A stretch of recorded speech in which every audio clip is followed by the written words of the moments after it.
On Wednesday, the Federal Reserve kept interest rates unchanged as decision-makers grappled with whether financial conditions were already stringent enough to contain inflation or if additional restraint was necessary in light of the economy's persistent outperformance. According to Fed Chair Jerome Powell, the situation is still somewhat of a mystery. U.S. central banks officials are willing to raise interest rates again if inflationary pressures pick up steam, but they are also cautious about the potential impact of a rise in market-based interest rates on the economy and working to avoid upsetting the ongoing dynamic of steady wage and job growth more than is absolutely necessary. Today, we decided to leave our policy interest rate unchanged and to continue to reduce our securities holdings. Given how far we have come, along with the uncertainties and risks we face, the committee is proceeding carefully. Now, for more on this and more, we're joined by Efosa Aluyi, who is Head of Investment at Sankore Global Investment. Efosa, it's such a pleasure to have you on the show with us this morning. Thanks for having me. You're most welcome. Well, let's begin with the Fed decision. What do you make of it? Is this a big surprise to you? And how did the markets react to this? Not a surprise at all. I mean, the market largely expected that the Fed was going to hold on any further hikes, and maintain the rates where they've been since July. I mean, recall that we're coming off the bounce of 11 consecutive hikes, and essentially the most aggressive tightening spree we've seen with the Fed in a generation, basically. So the expectation was that the Fed was going to hold those rates where they are.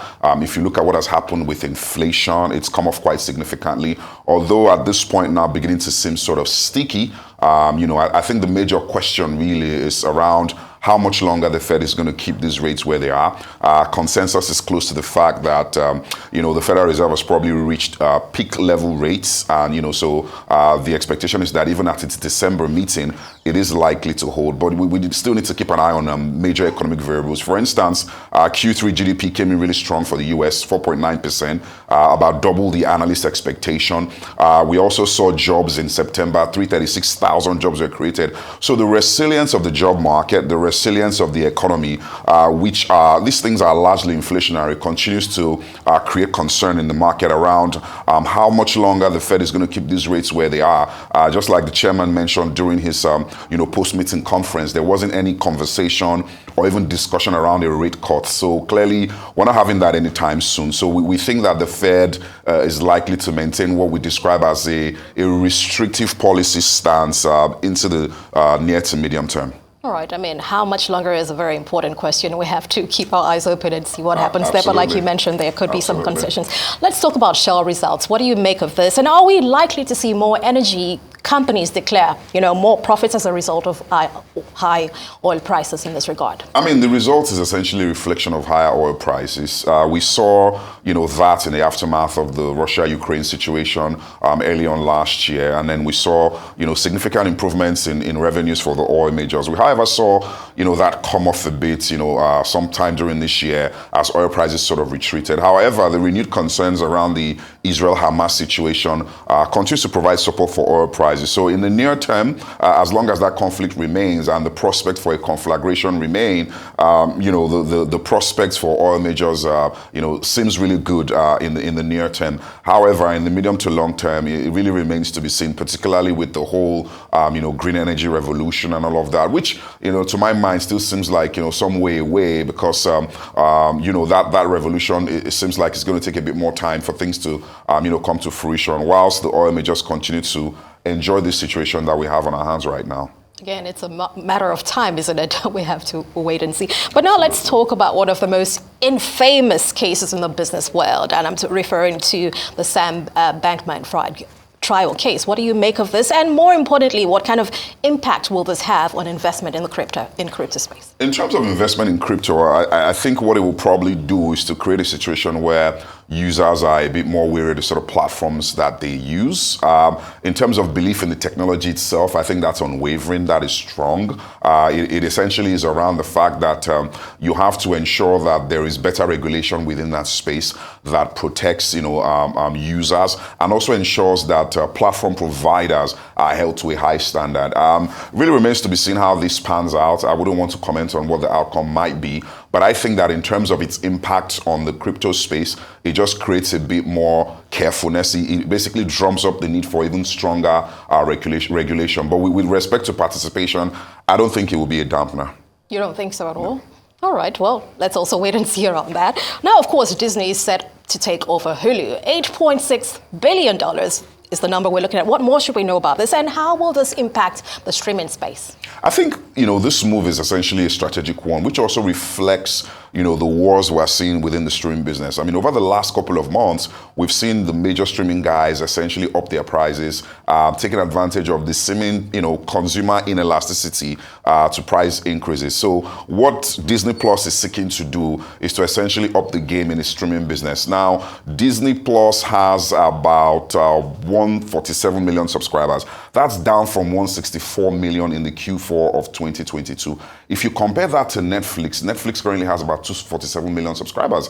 That is up from 223 million around the same time from Disney. So clearly, Disney's been hemorrhaging market share. So this Hulu move is essentially to prop up its game and try to reclaw some market share. I mean, suffice it to mention, Hulu has about 50 million subscribers. So that would be a very strong addition, to what Disney Plus has. However, I think this process is still probably going to take a couple of months as that appraisal process, lands on an appropriate price.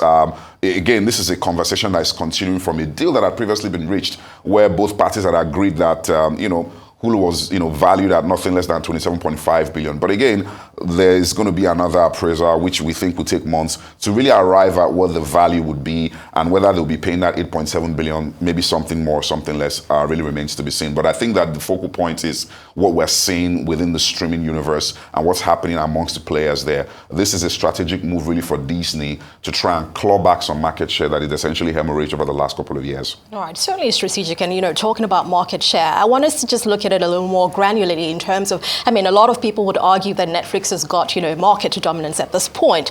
How strategic really would be in terms of fighting and clawing back as much of that market share? Mm-hmm. And how much time are we talking for Disney to pretty much, penetrate that market and gain as much dominance as Netflix has done? It really remains to be seen at the end of the day, right?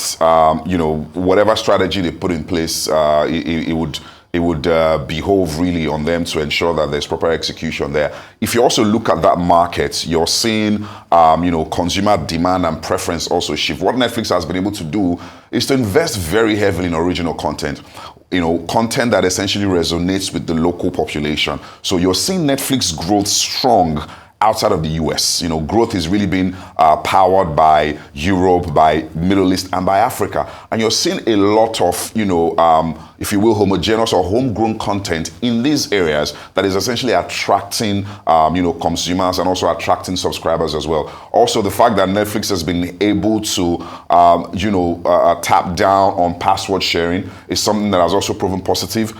Disney is also saying that they would toe that path as well. So a lot is going to happen. The war is going to brew over the next couple of quarters. It really remains to be seen if, Disney Plus is really able to claw back that market share that it had lost. All right, absolutely. Well, competitive edge is going to have to play here, and we'll have to see, which in any ways would be good for the viewers. I want us to just very briefly wrap up because we're very thin on time. Qualcomm results before you leave. What do you make of that? Qualcomm's result is essentially a reflection of what's going on in the, mobile phones global market, really.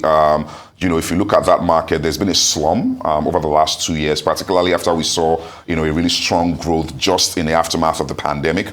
So that slump has essentially impacted Qualcomm's results. If you look across its business segments, if you look at its processor business, revenue is down about 26%. If you look at the Internet of Things business, revenue is down by about 21%. However, if you look at the automotive business, revenue is up 15%. However, it remains a really small part of that business, so it's not contributing, much to growth at this time. But I think that we're beginning to see a stabilization, in that global mobile phone shipment. The expectation is that this year we'll see a 6% decline to about 1.15 billion units, which is the lowest in a decade, really. However, we think that there will be a recovery from here on out, and that should, improve the fortunes of Qualcomm going forward. All right, lots of expectation, but certainly been an activity-filled week already. Well, Efosa, I want to thank you so much for being with us on the Global Business Report. Thanks for having me.